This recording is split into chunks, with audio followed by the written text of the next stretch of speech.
Hosted by Dr. Nadia Anwar. So I'd just like to take a small break from my side, and I'd like to pass on my mic and floor to Dr. Nadia Anwar. Thank you so much. Thank you. Thank you. Thank you very much, Mr. Syed, for giving me the virtual podium once again.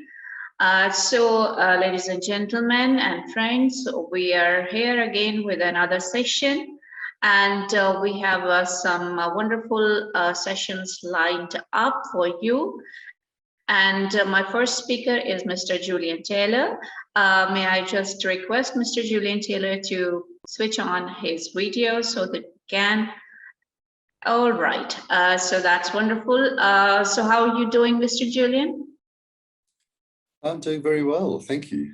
Yeah, really been enjoying. Thank you very much for being here.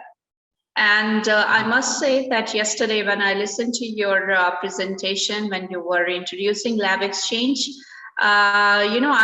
for a moment I thought about, doing another graduation in sciences and using LabXchange, because there were some wonderful features that reflected the kind of thinking that might have gone into the making of this project. I'm going to give a little intro to Mr. Julian and the work he's doing, and then I will move on to give the podium and virtual mic to him. So Mr. Julian is the head of curation at LabXchange. He has taught at high school science and mathematics for over a decade. His particular educational interests are mentoring, pedagogy, and EdTech. Since he's working in LabXchange, a few words about what is it. It's a global science classroom open to every curious mind. It was first created at Harvard University with support from Amgen Foundation to create a powerful digital platform which makes high quality science education accessible and which could connect learning to careers. So that everyone, irrespective of who or where you are, you can get an opportunity to chart out a path in science, and that also for free. So with this little introduction, I would request Mr. Julian to start his presentation. Wonderful, thank you very much. It is a real treat to be with everybody here, even if it is remotely. I had mentioned yesterday when I spoke that I actually have spent some time in Pakistan and absolutely loved my time there. The food, the warmth of the people, it was really wonderful. And so it's great to have some connection again. As per the introduction, yeah, for sure.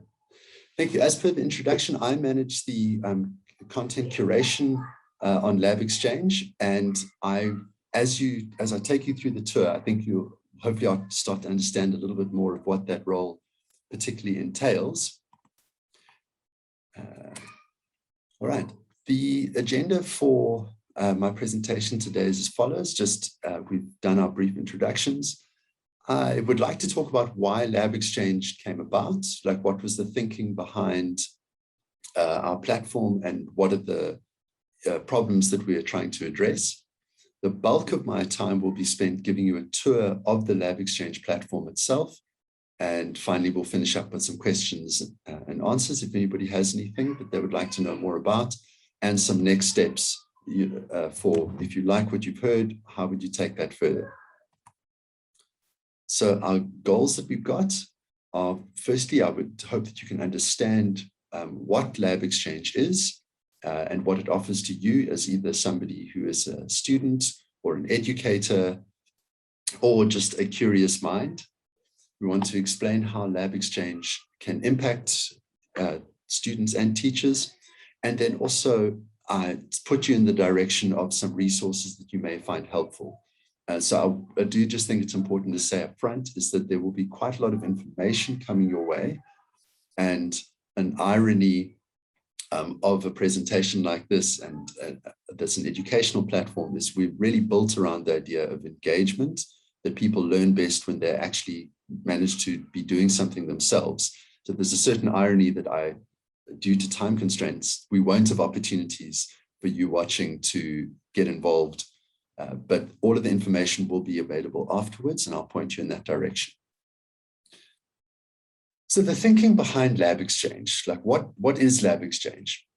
And so I think at its core, it is an online platform for teaching and learning science. Our key funder is the Amgen Foundation, and Amgen is a large biotechnology company in the United States who saw an opportunity to invest in improving science education, particularly around the life sciences. And so a lot of our content centers around biotechnology, with supporting material available on topics like physics, chemistry, mathematics, economics, because knowledge doesn't exist just in a silo. It's impossible to say, I'm interested in biology and nothing else. We have to know about all of these other fields. Not only is it a platform for teaching science, but it is also built around being a community, that if you are somebody that is interested in science and want to connect with people around the world who are also interested, people who might be able to provide you with some guidance for a career, or somebody who's just interested in the same kinds of problems, that LabXchange also serves as a community of people who are interested in science. The whole project is housed at Harvard University. This is where we started from. And so it's great to know that we're built from a brand that is well trusted and respected around the world. And the best part about it is that it's completely free, and not just free for a trial period. Everything I'm going to show you is completely available for all time for anybody that is interested. All of the features are there. There will never be a paywall where you have to start paying for using the platform. And that's some of what LabXchange is. To answer the question of why did LabXchange come about, there's a growing understanding around the world that online education is going to become a big part of how education takes place in the future. And there's an incredible things that it opens up. But the risk is sometimes that we try and just do online exactly what we were doing in a classroom. And we miss out on the opportunities for really just rethinking about how education could look. So one of the things that we want to do is to reimagine how to teach science online while keeping it all free. And the biggest challenge is often, how do you make the material interactive? It's very easy. I'm a high school science teacher, among other things. And I know that my worst lessons, or the ones where the least learning happens, are the ones where my students just listen to me. Some of the best lessons are ones where I hardly say anything and they get to actually get involved. But how do you do that online? And this is something that we've been keen to explore. We want to create opportunities that people can engage with how science gets done. So it's not just a case of here's the scientific information, and we want to make that information interactive. But what we also want to do is people understand that science is something that you have to try, make mistakes, try again, think about what you've done. And so we want people to understand that process. We want people to understand that to be involved with science and technology in the whole STEM field doesn't mean that you have to be a scientist working in a lab. We are a STEM company, and yet many of the people that work for us are graphic designers or user experience experts. They're also part of STEM, and we can't have the kind of outreach that we want without people who are interested in communication or videography. And these are all different ways to be involved with STEM. And we want to create an understanding for people that you can be interested in science, but don't have to be a scientist. And the final key cornerstone of our platform is that we want people to understand that science is for everybody. Science is not for just a certain type of person that comes from a certain part of the world, but that we need contributions from everybody, everywhere. And that bringing together diverse voices and diverse perspectives is what is going to strengthen science, not weaken it. Some of the things that you can do with LabXchange is it'll allow you to explore new topics and career options in STEM fields. Sometimes I find it's enjoyable just to go on the platform and browse around and see what new content's been loaded. I feel I've learned a huge amount just from pursuing my interests. We also make it possible that people can design a learning experience. So if you want to teach a certain topic, you're teaching water or genetics, that people can pull together various bits of information and design a complete learning experience, and then also share that with other people. You might be teaching at a school or university, you want to design something and easily share that with another colleague, which they can then take and customize themselves. So I'll be showing you that functionality. We provide a discussion forum so that people can be involved with the global discussions around what's happening in science, what people are interested in, new developments, and so on. To be able to apply science to real world issues, that it doesn't just stay abstract. If somebody learns about Newton's second law, how does that actually apply to their everyday life? We put a lot of focus on helping people to develop professional skills, to find mentors from around the world, or offer to be mentors to other people, and even more. And all of this you can access if you have an account, which is free. The way that you would create the account is to go onto labxchange.org, which we'll be going to now. There's a big sign up button in the top right. You'll be asked to just verify your age. And then something important to note, if you haven't visited our platform before, is that we are built off the same back-end architecture as the edX platform, which is another education project out of Harvard. And so if you go to sign up for a LabXchange account, you will be taken to the edX sign-up page, but your single edX account will give you access to both platforms. So we're not working with a separate LabXchange sign-in. And finally, you'll be asked to verify your email. You're asked to verify your account via email. Once you've got that, you're ready to go. That's a lot of big picture overview of the platform, but I think a lot of this makes a huge amount of sense if you see the context of the platform itself. So over the next few minutes, I'm going to be giving you a quick tour of what LabXchange looks like if you were to go to our site, and what are some of the things you can do. After that, there'll be time for some questions and answers, but let's have a look. All right, so if you go to labxchange.org, this is what you will arrive at, a basic introductory screen. Your sign-in button will be up in the top right. If you don't have an account, otherwise, this letter here is just showing that I am signed in. You'll find some initial information to help you get started. You can see who some of our partners are. This is just a small sample, but some well-known names within education. And what we also hope is that people will find many sources of content that they maybe are not familiar with. And it saves one the time of having to search for ages on the internet to try and find new material. And you can be secure in the knowledge that all of the content from partner organizations has been carefully curated, which is what my team does, to ensure that it is top quality, that it is accessible. So we make sure that all of our videos have transcripts, the images have alt texts for people that maybe aren't able to see the images themselves. And so just to ensure that it's all high quality content. There's some explanations here if you're visiting for the first time, or you want to go back and some of the information that I mentioned now, you may not quite have caught. So you can find information to get you started, some examples of content that you'll find on the platform, and so on. But now let's really dig into the core of it. I'm going to start off by going to the library. So if you click on the library button, you will be taken to our library. Currently, we're sitting at about 11,500 pieces of educational content on a variety of topics, and that number is growing every day. My team is constantly adding new material to the site. And to give you some sense of what type of content there is, let's have a look at some of the subject areas.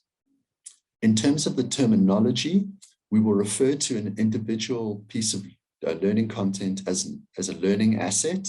And so what we see here are different types of asset on different topics.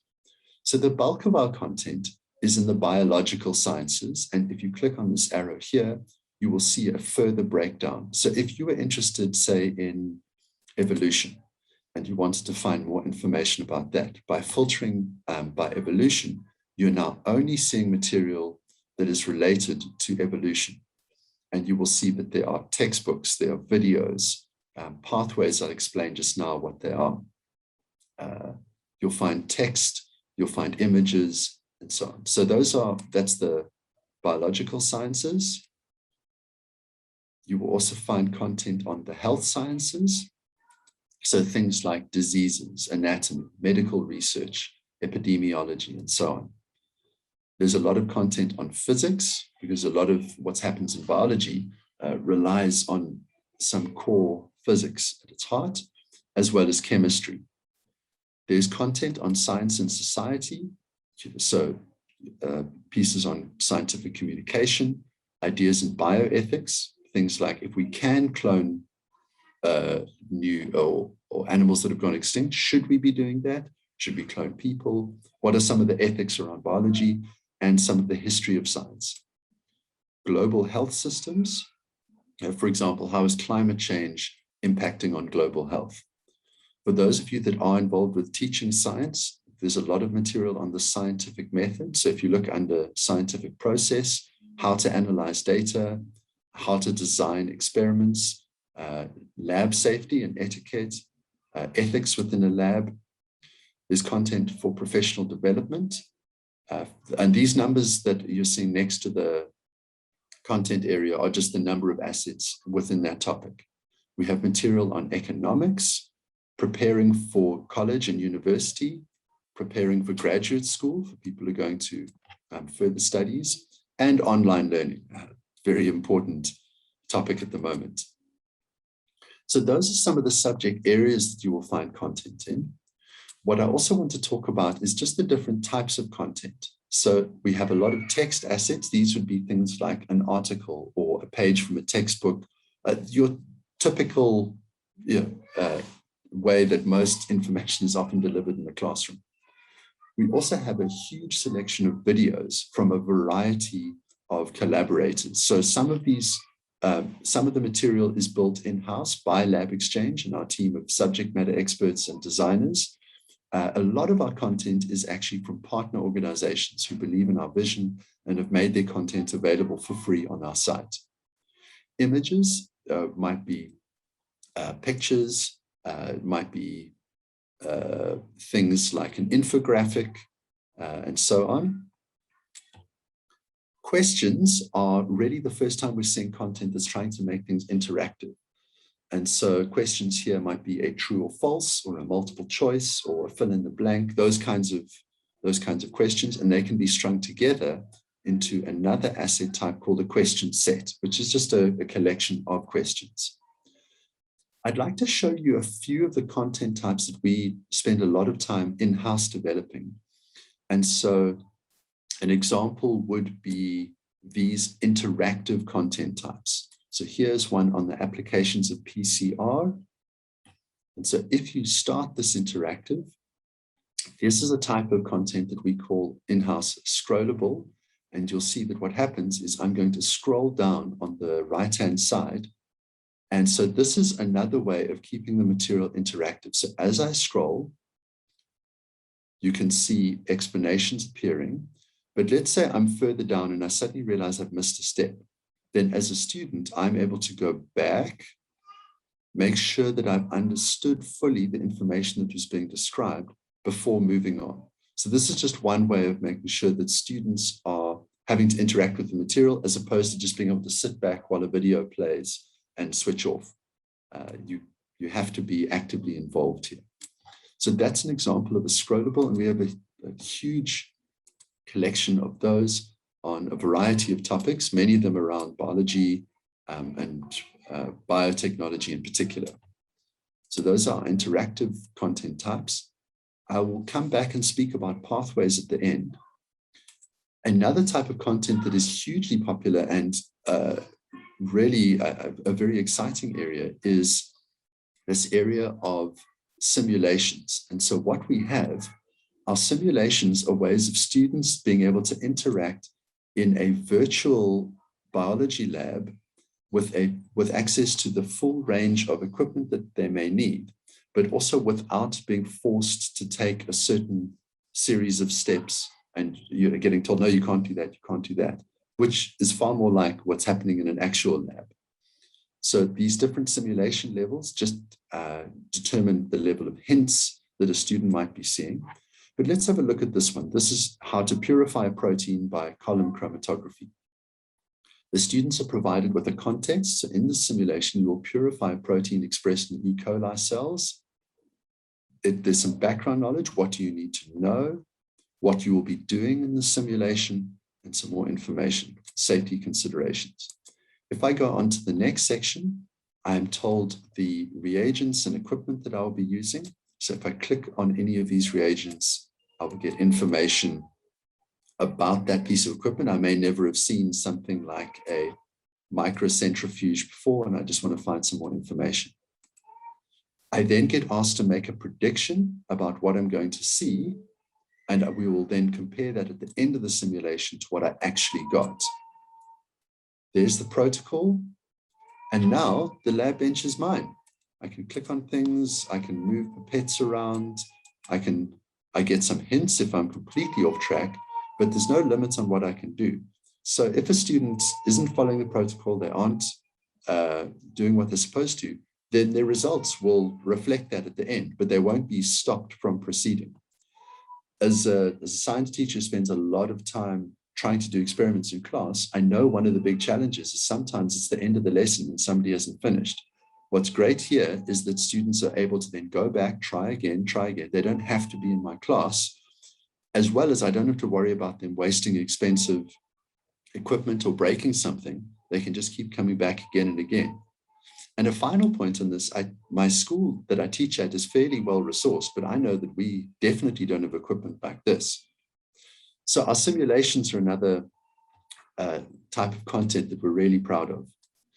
Our narrative content are the stories of how people got into science or how they found their place. And we've really tried to make sure that the stories that people are seeing, again, reflect the wide range of people around the world that are involved in science, really trying to counter that idea that science is just for people who are coming from wealthy countries, and scientists are the people that went to expensive schools and so on.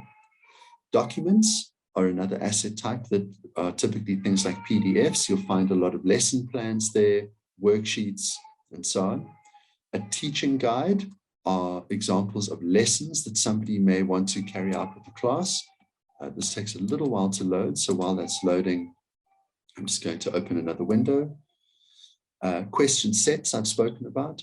Audio assets are things like podcasts on a variety of topics. Case studies are another great asset type if you're a science teacher. I get incredibly frustrated with the rubbish that often gets handed in when students are writing reports on what they did. And sometimes I just have no clue of what I'm looking for. And so these case studies are examples of scientific writings done by other students so that your students or my students can see what good scientific writing looks like. So I'll open one up now. So here's an example of a case study, and this is written by a student. You can see it's very well put together, and this is great for when assigning students practical work to give them some idea of what's required. This is just the teaching guides here. So if you were wanting to teach a lesson on, say, coral reefs and global warming or skin color and human evolution, these are pre-built lesson plans. We have some textbooks that are available, so free online textbooks made available through partners, textbooks on chemistry or anatomy and physiology, biology for advanced programs. And then the remaining two asset types that I haven't spoken about yet that I'd like to chat about Pathways is really one of the key features of our site. So if we were to look at a pathway, say, for example, on the coronavirus, a pathway is a sequence of different assets that are put together to provide a holistic explanation of a topic. So this one on coronavirus consists of some of our text assets mixed in with some of our question sets, mixed in with an image. All of these are fully customizable by any teacher. So if I'm a high school teacher or a university lecturer who's wanting to explain a topic, I can find a pathway that is on the library, and then I can make a copy for myself, which I can then edit. I can add in new material. I can add in material that isn't actually on the LabXchange site. If there's a video that I particularly like, or a worksheet that I want students to work on, I can add that myself. And in that way, I can personalize the content for my students. We even have teachers that might create a pathway for their class, and then within their class, they'll add additional challenging information for the students that they really feel are understanding the work, and they can put in supplementary information for students that are struggling a bit with the concept. So it's completely customizable.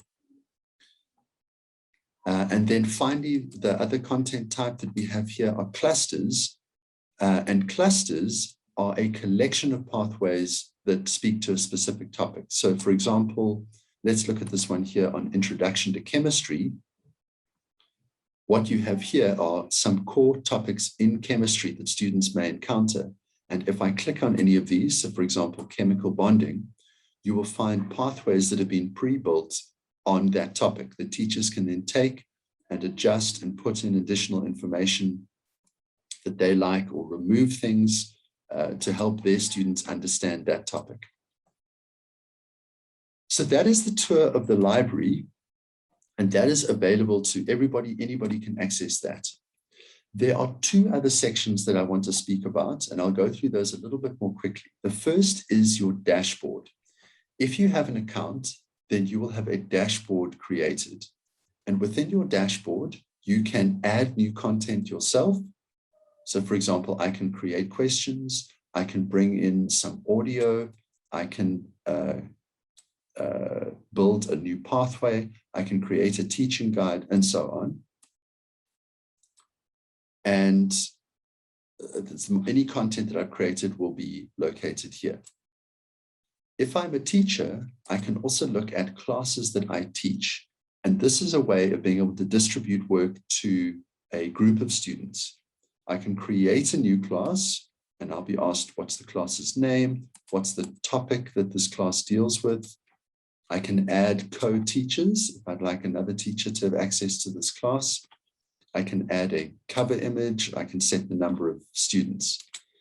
If I look at an existing class of mine, so this is a class, a sample class that I've set up, you can see work that I have assigned to my students, and I can add new content to assign. I can see who the learners are in my class. And what you're seeing here is at the bottom are students who have requested to join my class that I have already approved. And if anybody new requests to join my class, I can approve them here. This is just to make sure that you don't find, you set up a class and you inundated with a whole bunch of people who have the access code. That code is located up here. You can just copy the code and you can send that to your students, which will then allow them to request to join. So if they don't have that code, they can't join. I can see the progress that my students have made. So all of the material that I've assigned to the class, I can see whether these students have completed it, whether they've worked their way through. And if there's, say, a pathway with multiple steps, I can see, oh, they got 52% of the way through the pathway. If you've assigned any questions, they will be given a mark. You can see what the students got. And if you'd like to download the report to use in other software, or you want to put that into a spreadsheet, that can all happen by downloading this report, which is in standard formats that most programs will be able to deal with. The class also has a discussion board, so you can see if I want to post notices or just want to open up the conversation. I can do that here with students able to reply, like comments, to post on the thread, and so on. So this is what my class would look like. Let me just go back. I can also see if I'm a student, I can see classes that I'm in. So if I've joined a class, I can see work that the teacher has assigned. I can participate in the discussion board and so on. And then finally, I have the option to send messages directly to anybody who is a part of LabXchange. So if I want to, I'm contacting my mentor, or I'm contacting a fellow teacher or a teacher at another school, I can contact them directly here. So this is, we've spoken now about the library, what you can do via your dashboard. And I do remind you what I said near the beginning. All of this information I will show you at the very end of this presentation, where you can find this in far more detail if you want to come back, once you've had time to play around with the site. The final aspect of the site that I want to draw your attention to is our community aspect. So what you see here is our discussion board, and you can see some of the popular topics that people are discussing at the moment. Teaching science, a lot of people participating here, and any other information that we want to talk about. If you've signed up to be a mentor, which you can do when you set up your account, then you will see here any mentees that you have, people that you've agreed to mentor. And if you are looking for mentors, you can search for a mentor here, and you can search by institution. Maybe you have a student that's thinking of studying at MIT, and you can filter here by who are people at MIT that have made themselves available to be mentors and to connect with. Or instead of filtering by institution, I can filter by the interests that they have. I can look for people who are also interested in the health sciences or global health or online learning and so on. So that's another way of being able to connect. And so that is our community aspect. The final thing that I would like to point you to is some resources to get you started. So if you click on LabXchange in the top right, you can also search for things in the search bar here, and you scroll down, you will see some introduction to LabXchange material. So some of these will be very helpful. For example, remote learning with LabXchange is one that I think would be particularly useful. It is a cluster with all of this information that I've been sharing. So how to teach experimental thinking. How would you teach lab skills remotely? How would you create your online class? How would you add your own content? Just basic getting started. All of these sorts of things. And that's available from our remote learning with LabXchange cluster. You can search for that in the search bar, or just click on the LabXchange button, and that will take you straight to some useful resources to help you. And so that brings us back now. Now that we've finished the tour, I'd like to open things up. I'm not completely sure how much time we have left, but there may be time for a few questions. So at this stage, if there are any questions, I'd like to open up the floor. Thank you very much, Mr. Julian Taylor. Of course, that was really very impressive stuff, because I was seeing that how much effort has been put into this whole project and how thorough your approach might have been. And I think it's an ongoing project. Am I right in saying that? Oh, completely. We have, all of this has been built just in the last 2 years. We are getting close to celebrating our 2-year birthday. And we are very excited that we have, that our grant funding is going to be going through, which ensures then the future of LabXchange. And so what you're seeing here is just phase 1. There is a huge amount, not just in terms of increasing the content that's available, but also increasing what you can do on the platform that is going to be being rolled out in the next couple of months and years. And so I think that if you were to come back in 2 years' time, you would be, it would be almost unrecognizable as we continue to grow, develop, and trying to do our best to serve global science education. So there's a lot of exciting things in the pipeline. Of course, and I could see that there was a lot of engagement with your presentation, and we got a lot of questions as well. Wonderful. Just a few quick questions before we move on to the next presentation. Sure thing. One question is about the verification of the material that you actually put on the LabXchange website, and all the different information scenarios that you create. How do you Yes. verify that information? So we have two teams that work together on this. One of our teams is just dealing with partners. So any content that we have on our site, we have been in discussions with the organization that has produced the content to make sure, firstly, that we've got their permission. So nothing that you'll find on the site is something we just went and grabbed off the internet. But as part of deciding which organizations we want to get in contact with, there's quite a strict process of checking the scientific accuracy of their content, to make sure that their content is of a high quality, and so on.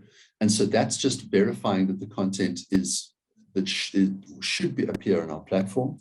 Once that happens, my team then spends a long time going through to ensure that as their content is loaded onto our platform, it's represented in a way that accurately reflects the work that they created, which may be hosted on other sites. Some of the videos, for example, are on YouTube. And quite a strict process to make sure that people are able to find the content, and also to make sure that it's fully accessible. I've mentioned things like transcripts to ensure that people who are not able to view the videos or not able to hear the videos are still able to read the material. So that's been a big focus of ours. So there's quite a strict process that content has to go through before it's put on the site, and quite a lot of material doesn't make it onto the site because it doesn't meet these strict criteria of ours. We want to make sure that when people go on, they know they're going to be encountering material that is accurate, that is of a high scientific and educational quality. Okay, wonderful. Just one last question, although I believe that our team members are going to be sending you more questions, which are asked by our participants. My question to you is that would you term this project or LabXchange as an alternative to on-campus hands-on training, a parallel to it, or a replacement to it? So you have three words, and you can actually use a combination of these, but so you think it's an alternative, a parallel, or a replacement? So I think we would probably see ourselves working best as a parallel to on-campus education. I think the role that we can fill is that there will be certain times, well, there have been certain times, and probably will be again, where students aren't able to get to campus. And in those times, we really hope that we can serve the educational needs by providing a high quality platform that people can use. When we think about something like, said, simulations, there are a variety of ways that people might use those. There might be some institutions, whether it's universities or colleges or schools, that simply don't have access to the material, even if they were in campus. And so in that place, our simulations might serve as a substitution for the real thing. But where we see that our content being used in other contexts is that sometimes what teachers or lecturers will do is they'll assign the simulations before the students get to the lab, so that by the time that they get to the physical lab, that they have had an opportunity to play around with the equipment, to get a feel for how it works and get a better sense of what they will actually be doing when they get to the lab itself. So we are finding that we didn't necessarily design everything with a clear view of this is how people have to use it. What's exciting is that we had ideas of how people might use it, and we are constantly being surprised that people around the world are finding innovative ways that suit their context that we hadn't actually thought of when we designed some of these features. So I think that that's a long answer, but to circle back, I think ideally we would see ourselves as being parallel to in-person instruction and acting as an alternative when that's not possible to be there in person. Great. Okay, I wish we could continue with more discussion, but of course we'll have to stop here and move on to the next presentation. I'm truly grateful that you joined us today, and we are grateful to LabXchange for there with us for APOES, and hopefully we'll be in touch in future to learn more from you. So thank you very much, Mr. Taylor.